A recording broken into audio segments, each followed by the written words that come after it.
This is National Native News. I'm Antonia Gonzalez. The South Dakota Water Management Board has approved permits for construction of the Keystone XL pipeline.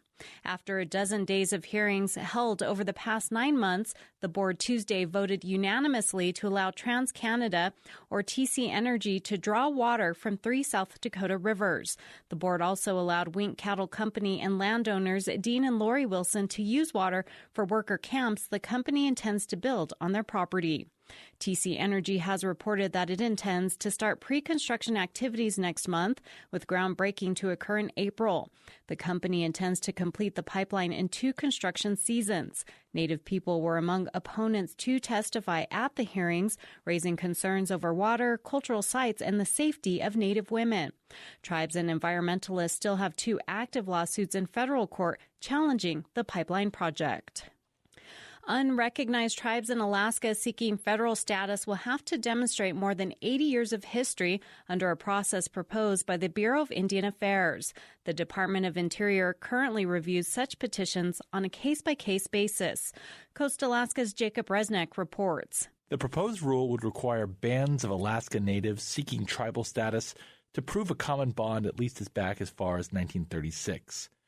But a Washington, D.C. attorney representing 2 unrecognized tribes with federal petitions pending says he's concerned this would further slow things down. Michael Willis represents the Katuchak in Seward and the Kanaganak in the Bristol Bay region. Both have sought federal recognition since the 1990s. It seems like the Department of Interior is trying to find ways to delay yet again rather than treat Katuchak Native tribe consistently with other Alaska Native entities who have organized under the Alaska IRA. He's referring to the Indian Reorganization Act, the landmark law passed in the 1930s that guides tribal recognition. BIA is holding meetings and tribal consultations around Alaska as it takes public comment through March 2nd.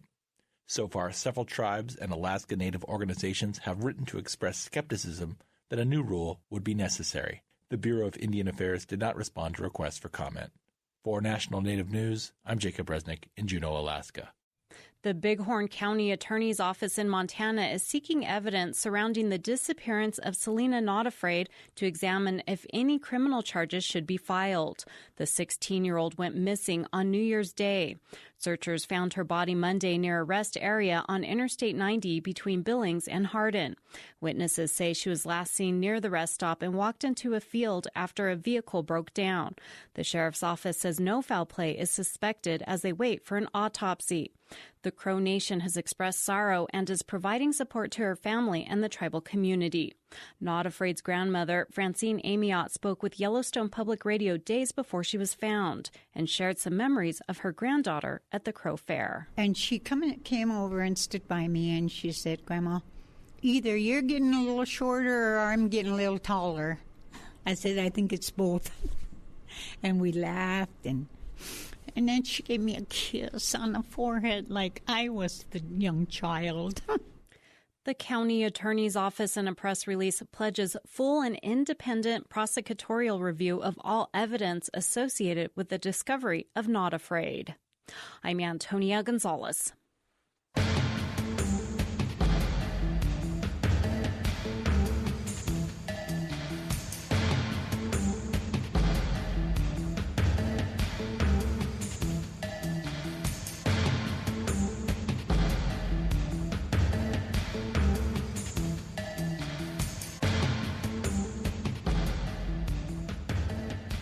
National Native News is produced by Koahnic Broadcast Corporation with funding by the Corporation for Public Broadcasting. Support by BNSF Railway, moving our economy for over 165 years. Our vision is to operate injury and accident-free with safety programs, training, and technology. More at bnsf.com/tribal relations.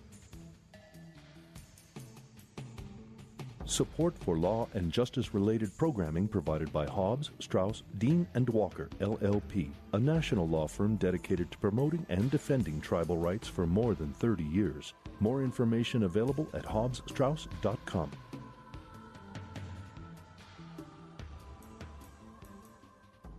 Native Voice One, the Native American Radio Network.